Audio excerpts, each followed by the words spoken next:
It was just another early morning, one of those when exhaustion fades away and the body runs on instinct, like a machine on autopilot. Raymond, a taxi driver with over 15 years behind the wheel, was nearing the end of his shift in the streets of East Los Angeles when he got one final request. A woman needed a ride to Terminal 2 at the airport. Everything was routine, just another fare, but after the woman stepped out and vanished into the crowd, a slender man approached the cab. He wore a dark, slightly tilted cowboy-style hat. His clothes, though clean, looked like relics from decades past. A long, oversized coat, a tightly buttoned shirt, and an old leather briefcase. His voice was low and raspy, like he was speaking through a permanent cold. He asked if Raymond could drive him to Pine Hollow, a small town somewhere in upstate New Mexico, or so he claimed. Raymond frowned. A long trip at that hour. It didn't sit right with him. He explained that, by regulation, he wasn't supposed to pick up passengers outside the designated taxi zone. But the man insisted. "I'll pay you up front," he said, pulling out a thick roll of dollars and slowly counting half the agreed amount. "The rest when we arrive." Raymond didn't understand why someone who looked barely strong enough to stand would want to travel that far so late, but there was something in the man's eyes. It wasn't fear, it wasn't pity, maybe curiosity. Without another word, the man got in, settling into the back seat directly behind the driver. He stared out the window in silence. The clock read 3:43 a.m. Raymond started the engine and pulled onto the road. As they left the city, he turned on the radio to break the silence, but the music faded after a few minutes as the signal vanished. All that remained was the steady hum of the engine and the occasional click of the taximeter ticking forward. Passing through the outskirts of Norwalk, Raymond thought of his wife and daughter, both fast asleep by then. A chill ran down his spine when he glanced in the mirror and couldn't quite make out the passenger's face. He was definitely there, no doubt, but his features seemed to blur under every passing streetlight. The night was thick, the highway was empty, and for the first time in years, Raymond felt something wasn't right, something subtle but undeniable, like stepping into a place where familiar rules no longer applied. If you're someone who enjoys stories like this, hit subscribe, turn on the notification bell, and tell us in the comments what your worst experience in life has been. Because what happened to Raymond, it's only just beginning, and some things, once they happen, are never truly forgotten.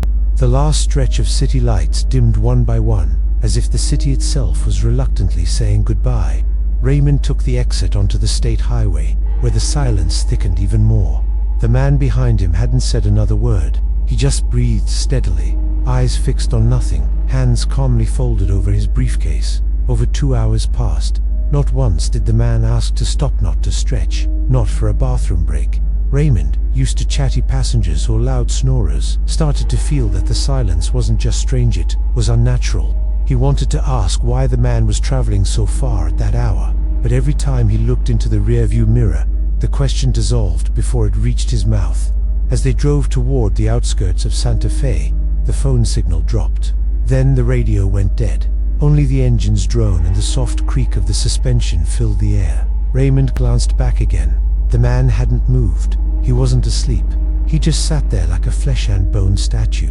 When they finally reached the location marked on the GPS, the man spoke for the first time in hours. "Right here, turn right." Raymond hit the brakes. There were no signs, no lights, nothing but a dirt path between two mounds and an old rusted fence. He hesitated. "You sure about this?" he asked.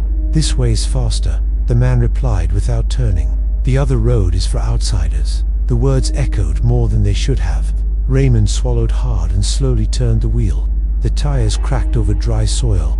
The road was strangely smooth, too smooth for a place that shouldn't see much traffic.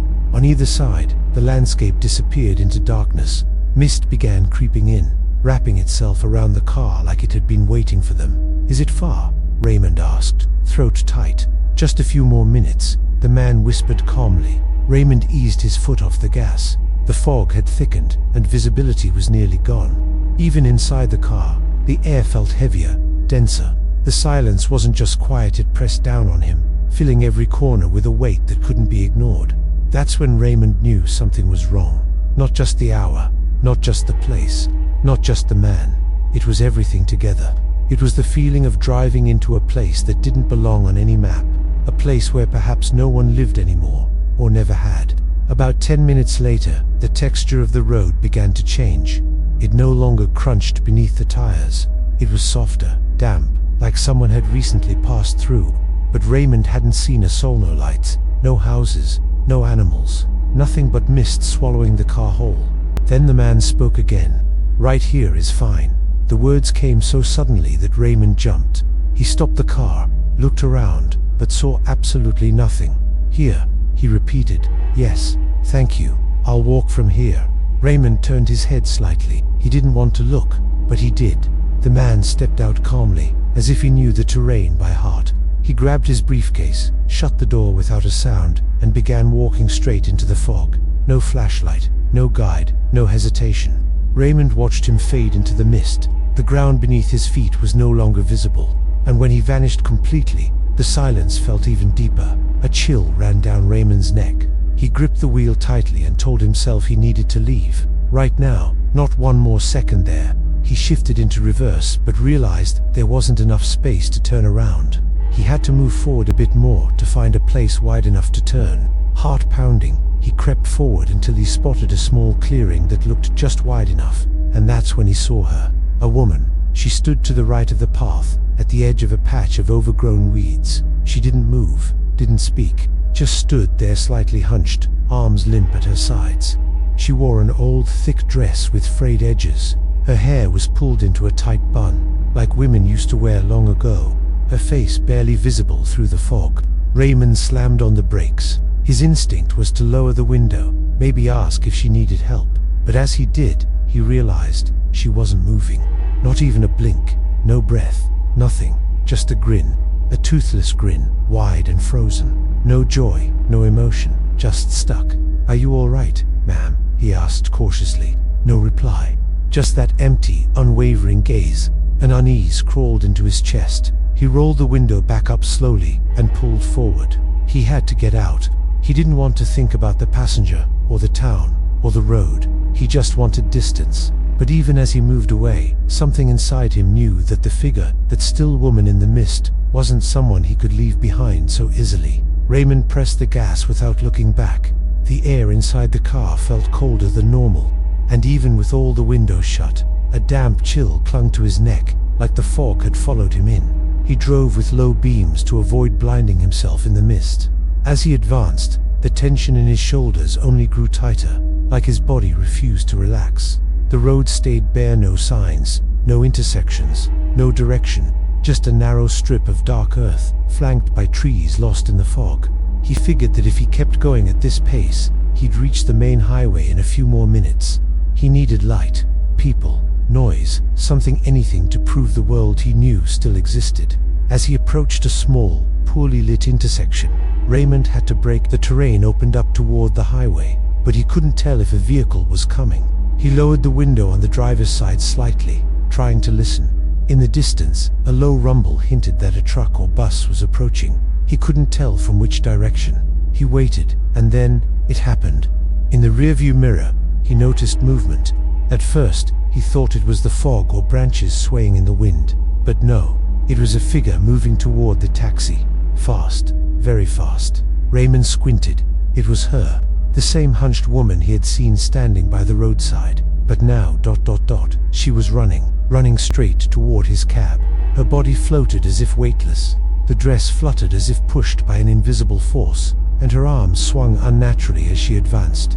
The smile was still there, wide, frozen. Raymond's heart pounded. He didn't think he reacted. Slammed it into first gear and floored the gas pedal. The engine roared as the car launched forward into the intersection. He didn't check for traffic. All he heard was a long, ripping horn and the violent screech of a semi braking just in time. The taxi shot forward, fishtailing slightly before stabilizing in its lane. Raymond didn't dare look in the mirror. His hands trembled on the wheel. His ears buzzed. The scent of burnt rubber filled the car.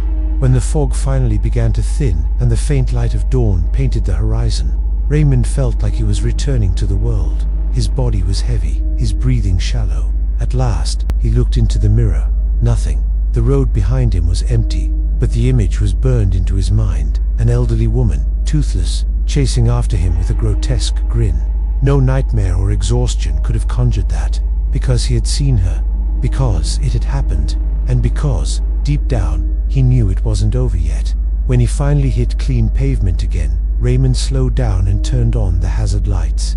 He couldn't keep driving like that. He had to stop, even for a moment. He pulled over onto the shoulder, turned off the engine, and leaned against the steering wheel. The silence now felt different, not oppressive like before, but not peaceful either. It was the silence of someone who had gone through something his mind hadn't caught up with. He looked at his hands. They were shaking. His palms were soaked in sweat, the ringing in his ears still present, as if the horn from the truck was stuck just inches from his face. He closed his eyes and took a deep breath. He didn't know if he should cry, scream, or just pretend none of it ever happened. He stayed there for at least 20 minutes. Cars passed, but none stopped. No one noticed him. No one saw the pale, shaken face of a man who had witnessed something he couldn't explain. When he finally gathered enough strength, he started the engine and headed back toward East LA. The sky was beginning to brighten. The sun barely touched the rooftops as he drove through familiar streets. He arrived home a little after 7. His wife Carol was already up making coffee. When she saw him walk in wordlessly, shoulders sagging and eyes distant, she stopped what she was doing and rushed over. "Did something happen?" she asked, alarmed. Raymond shook his head, but his face betrayed him. "Were you in an accident? Did someone rob you?" Again, he shook his head. He sank into the couch like he was carrying 100 pounds. It took him almost half an hour to speak, and when he finally did, it wasn't a story. Just one line: "I saw something I wasn't meant to see." Carol figured he was just exhausted. He'd been pulling double shifts for weeks, barely sleeping.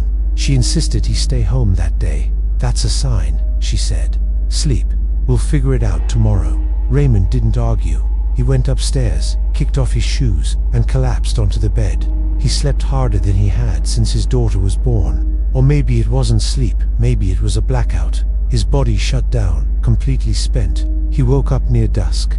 For a moment, he wondered if it had all been a hallucination, the product of sleep deprivation and stress. But then he noticed dry dirt on his shirt, and in his shoes, little pieces of sticky grass he didn't remember stepping on.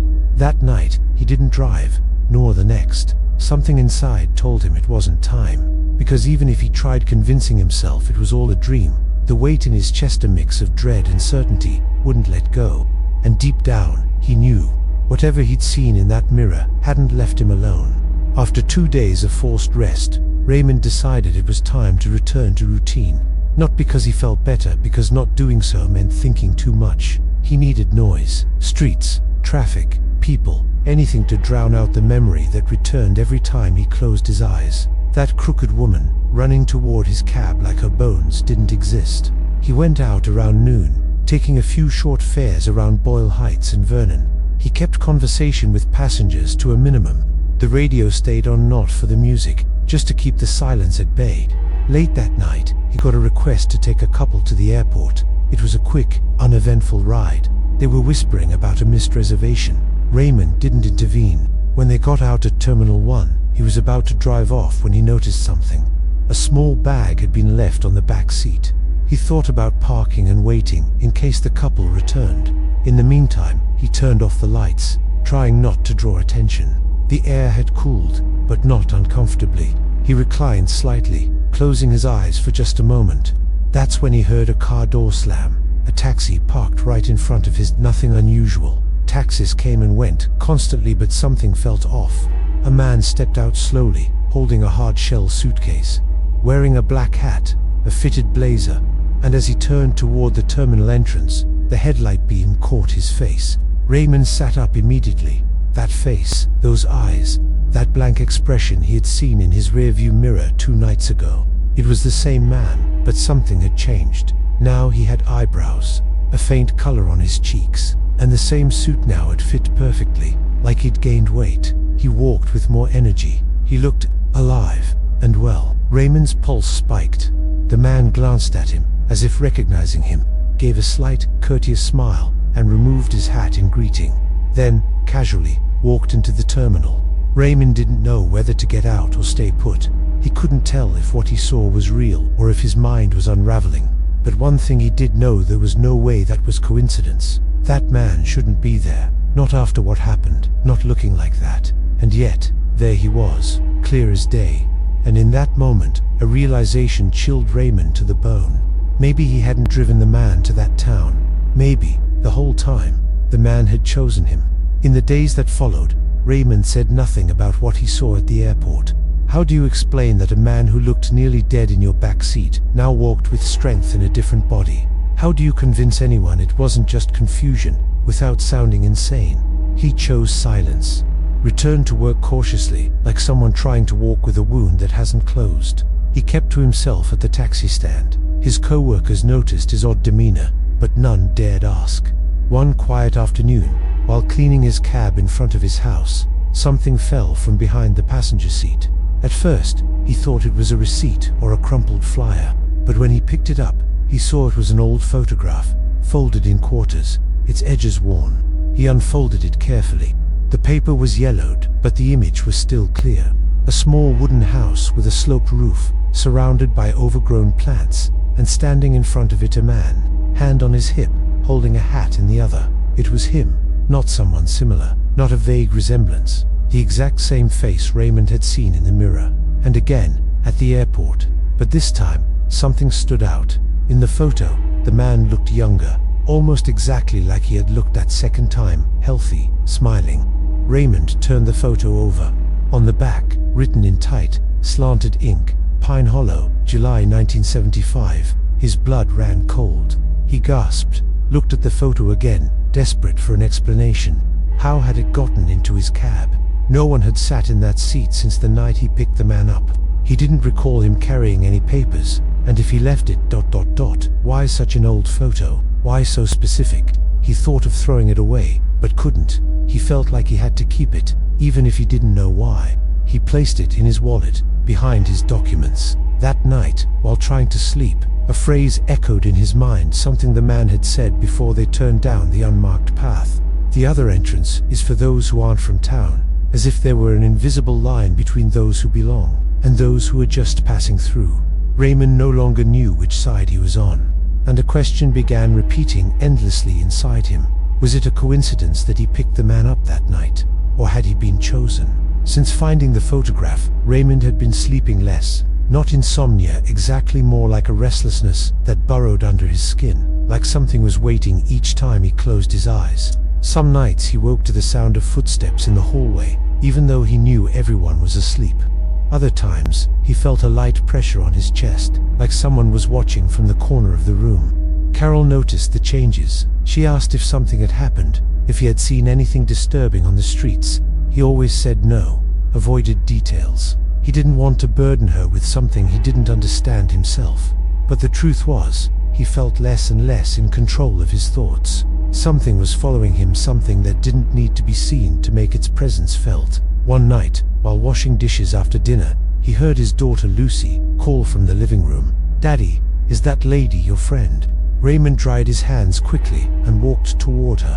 The girl, just 9 years old, stood by the window, pointing outside. "What lady?" he asked, masking his anxiety. Lucy pointed again without a word. Raymond moved to the curtain, pulled it back slightly, and looked out. No one. The sidewalk was empty.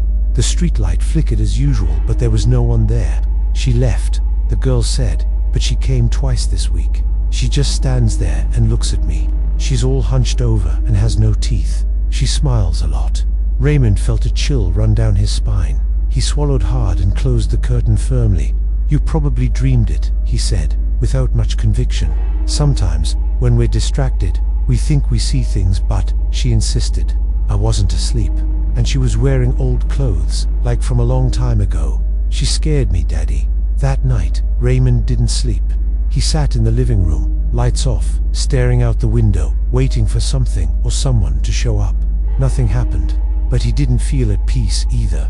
Over the following weeks, the noises became more frequent. Sharp knocks against the back of the cab while he drove. Shadows darting across the sidewalk just as the traffic lights changed.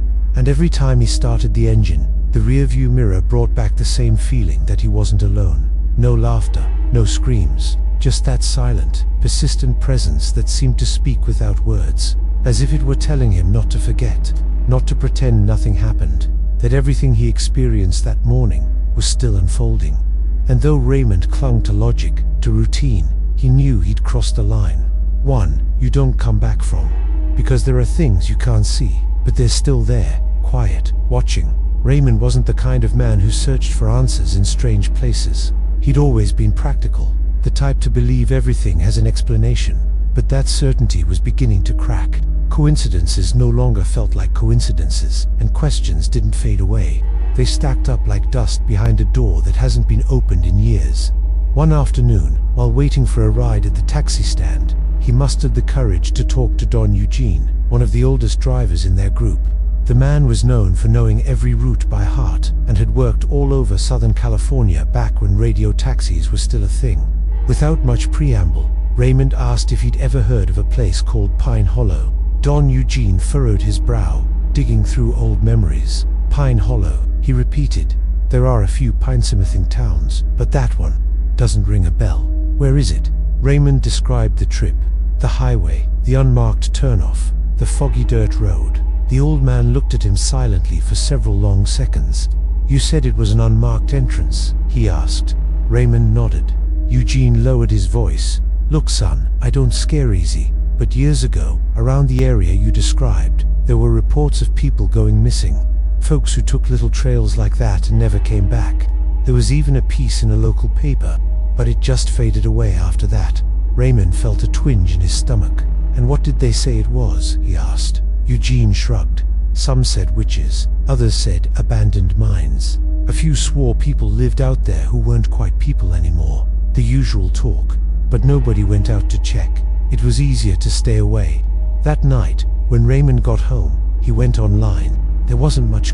The town name showed up on a couple of rural locality lists, but no real info. No photos, no census data. Like it existed only in name. He did find one old article from 1987 that mentioned wildfires near ranches in that region. It described how several families abandoned their land, fearing the fires would return. Uninhabitable zone, the digitized clipping said. Silent displacement. Raymond felt it all lined up too well. The black soil, the heavy fog, the absence of sound. As if that place had somehow been frozen in time, or maybe cast outside of it entirely. In the days that followed, whenever someone requested a trip north, Raymond found a way to decline. He no longer went near those routes. He changed his habits, preferred working daylight hours, where light could chase off anything hiding in the shadows. But even then, he never quite felt safe again. Because now he understood, some destinations aren't on the map, and some roads don't need to be chosen. They open themselves. Months passed. Raymond tried piecing together a new routine from the shards of certainty he had left. He only drove during the day, took long breaks between fares, and rarely strayed more than a few miles from home. He stopped talking much with the other drivers, not out of distrust, but because he knew that what he'd lived couldn't be told without losing its shape. Some things only make sense if you feel them, and he still felt them, even now. He kept the photograph in his wallet. He didn't show it, didn't talk about it, but once in a while, he would take it out and study it in silence, like looking at someone long gone. The paper was more wrinkled, more yellow, but the face was still there, unchanged. Carol had asked him several times if everything was okay. He always said yes, though never convincingly. She saw through him, but stopped insisting. Even Lucy stopped mentioning the woman on the sidewalk, though Raymond suspected she still saw her from time to time. He never asked again. He didn't want to hear confirmation. One night, after a short shift, he stayed at the base chatting with a new driver. They talked about routes, traffic, how hard it was to find passengers after 9. Raymond checked the time and decided to head home. He got into the cab, started the engine, and adjusted the mirrors. That's when it happened. No sound, no fog, just the reflection. For a split second, in the rearview mirror, he saw movement in the back seat, a silhouette, still, wearing a hat. He didn't catch the face. He didn't want to. Slowly, he turned toward the back seat. Nothing, but the air inside the car had thickened.